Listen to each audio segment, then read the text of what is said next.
బీజేపీకి Aruri good bye అట. Party సభ్యత్వానికి రాజీనామా. బీఆర్ఎస్లో చేరేందుకు రంగం సిద్ధమట. అందరూ కలిసి బీఆర్ఎస్లోకి పోతున్నారు ఏంది? దాని పరిస్థితి పాపం అందులో ఉన్న నాయకుల పరిస్థితి ఘోరంగా ఉంది. ఇప్పుడు పంచాయతీ గత అసెంబ్లీ ఎన్నికల్లో ఓటమి తర్వాత బీజేపీలో చేరిన మాజీ ఎమ్మెల్యే ఆరూరి రమేష్ తిరిగి సొంత గూటికి చేరబోతున్నారు. సోమవారం ఆయన బీజేపీ సభ్యత్వానికి రాజీనామా చేస్తూ రాష్ట్ర నాయకత్వానికి లేఖ పంపారు. తెలంగాణ ఉద్యమంలో కీలకంగా పనిచేసిన ఆరూరి వర్ధన్నపేట నుంచి 2014-2019లో బీఆర్ఎస్ తరపున అసెంబ్లీ బరిలో నిలిచి ఎమ్మెల్యేగా గెలుపొందారు. అయితే మూడోసారి బీఆర్ఎస్ పార్టీ తరపున పోటీ చేసిన ఆయన విశ్రాంత ఐపీఎస్ కేఆర్ నాగరాజ్ చేతిలో ఓటమి పాలయ్యారట.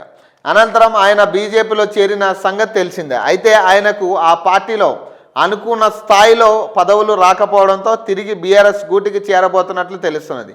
కాగా ఆరూరి వెంట పార్టీ మారే నాయకులు ఎవరనే విషయంలో నియోజకవర్గంలో జోరు చర్చ జరుగుతుందట. ఇప్పుడు బీఆర్ఎస్ పార్టీ కూడా అదే పెద్ద తేడా ఏం లేదు. బీజేపీలో ఉన్న బీఆర్ఎస్లో ఉన్నప్పుడు వీళ్ళు కూడా మునిగిపోయే పడవలాగా కనపడతా ఉంది. ఆ కాంగ్రెస్ పార్టీని గద్దె దించాలనే గాడికి ఇప్పుడు ఆ బీఆర్ఎస్ పార్టీని కూడా నమ్మే పరిస్థితి లేదు ప్రజలు. బీజేపీ ఎట్లాగా వాళ్ళు ఇక బీజేపీ అయితే కంప్లీట్గా వాళ్ళు వన్ సైడెడ్గా కంప్లీట్గా డిసైడ్ అయి ఉన్నారు వాళ్ళు. మనకి ఇక్కడ అసలు తెలంగాణ పొలిటికల్గా మనం ఏమీ అవసరం లేదు. మనం సైలెంట్గా మనం వెనక ఉందాం. ఇక జరిగేదో జరుగుతుంది, కళ్ళు మూసుకుందాం. ఇక అప్పుడప్పుడు ఆ బండి సంజయో లేకపోతే ఇంకొకళ్ళు ఈటల రాజేంద్ర లాంటి వాళ్ళు రఘునందన్ లాంటి వాళ్ళు మాట్లాడతారు తప్పితే ఇక మనం కంప్లీట్ కళ్ళు మూసుకుంటే నడుస్తుంది. పార్టీకి పనిచేసేటోళ్ళకి మనం ఏమి ఇవ్వద్దు. ₹1 ఉపయోగం లేదు పార్టీలకు పనిచేసేటోళ్ళకి. పార్టీని నిలబెడతారనే ఒక్కడికి కూడా ఉపయోగం లేకుండా చేస్తూ ఉన్నారు. ఇప్పుడు చీకోటి ప్రవీణ్ లాంటి వాళ్ళు కావచ్చు, లేదా మాధవిలత లాంటి వాళ్ళు కావచ్చు ఉన్నారు. ఇట్లాంటి వాళ్ళు పార్టీని అడ్డుపెట్టుకుని ఎన్నికలైనా కూడా అక్కడికి వెళ్ళి ప్రచారం చేసి వచ్చే సత్తా ఉంది వీళ్ళిద్దరికి. కానీ అలాంటి నాయకుల్ని ఇప్పటికొచ్చి కనీసం బీజేపీ పార్టీ ఇప్పటికీ కూడా కనీసం వాళ్ళకు ఒక కీలక పదవులు ఇవ్వడమా, కీలక శాఖలను వాళ్ళకి బాధ్యతలు అప్పజెప్పడమా, ఎలక్షన్ టైంలో కీలక బాధ్యతలు అప్పజెప్పడమా లేదు. వీళ్ళని కేవలం ఓట్ బ్యాంక్ ప్రచారాలకు ఉపయోగించుకుని మళ్ళీ పక్కన పెడుతున్నారు. స్ట్రైట్ ఫార్వర్డ్గా నాయకులు చేస్తున్న కుట్ర ఇది కంప్లీట్గా. మరి అది కిషన్ రెడ్డి చేస్తుండా లేకపోతే ఇంకొకళ్ళు ఎవరైనా చేస్తున్నారనేది పక్కన పెడితే కేవలం నాయకులే ఇట్లాంటి వాళ్ళందరినీ పక్కన పెడతా ఉన్నారు. పార్టీకి ప్లస్ అవుతున్న వాళ్ళు ఎవరిని కూడా పార్టీ దగ్గర పెట్టుకోవట్లే. ఏ సమస్య మీదైనా కొట్లాడే ఏ నాయకుడిని కూడా పక్కన పెట్టుకోవట్లేదు. ఇప్పుడు చీకోటి కానీ లేదంటే మాధవిలత గారు కానీ ఇద్దరు కూడా ఏ సమస్య అయినా కావచ్చు బీజేపీ తరపు నుంచి వాళ్ళిద్దరు నిలబడుతున్నారు. మరి వాళ్ళకి ఏం గౌరవం దక్కింది?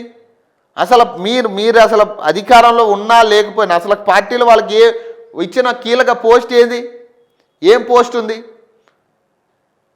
మీకు సంబంధించిన వాళ్ళనే ఎలక్షన్లో నిలబెట్టుకోవాలా? వాళ్ళు ఓడిపోని గెలవని వాళ్ళు నాశనం చేయని పార్టీని ఇక వాళ్ళకే టికెట్ ఇవ్వాలా? ఓడిపోవాలా? చేతకాంతనమని నిరూపించుకోవాలి. ఎంతో కొంత వీళ్ళిద్దరు నాకు తెలిసినంత వరకు ఇప్పుడు మీరు నిలబెట్టాలనుకున్న అభ్యర్థుల కంటే వీళ్ళు చాలా మేలు. కనీసం పార్టీని సెకండ్ ప్లేస్లో నిలబెడతారు వీళ్ళు. గెలవడం ఓడడం పక్కన పెడితే పార్టీని సెకండ్ ప్లేస్లో నిలబెట్టే స్థాయి ఉంది అది వీళ్ళకి. కానీ బీజేపీ ఎందుకు మరి ఈ రకమైన పంచాయతీలు? ఇప్పుడు ఇంత వార్తలు చెప్తున్నా కూడా వార్తలు ఇన్ని రకాల ఎగ్జాంపుల్ చెప్పినప్పటికీ కూడా ఎవడు కూడా బీజేపీ నుంచి ఎవడు పట్టనట్టే ఉంటారు. ఎన్నికలు వస్తానంటే పట్టదు వీళ్ళకి, ప్రచారాలు చేయాలంటే పట్టదు. మరి ఇంటర్నల్గా కాంగ్రెస్కి కొమ్ముగాస్తున్నారా లేకపోతే ఇంటర్నల్గా బీఆర్ఎస్కి కొమ్ముగాస్తున్నారా మీరు? ఇప్పుడు కేంద్రంలో స్వయాన మోదీ గారే వీళ్ళ ఎంపీలందరినీ కూర్చోబెట్టి క్లాస్ పీకినాక కూడా వీళ్ళకి బుద్ధి రాలేదంటే ఇక మరి ఏం చేయాలి వీళ్ళని? ఇక నాకు తెలిసి తెలంగాణ బీజేపీని తీసుకెళ్ళి మళ్ళీ ఏదో ఒక పార్టీకి పట్టం కట్టే పరిస్థితి తప్పితే అదే చేస్తారు.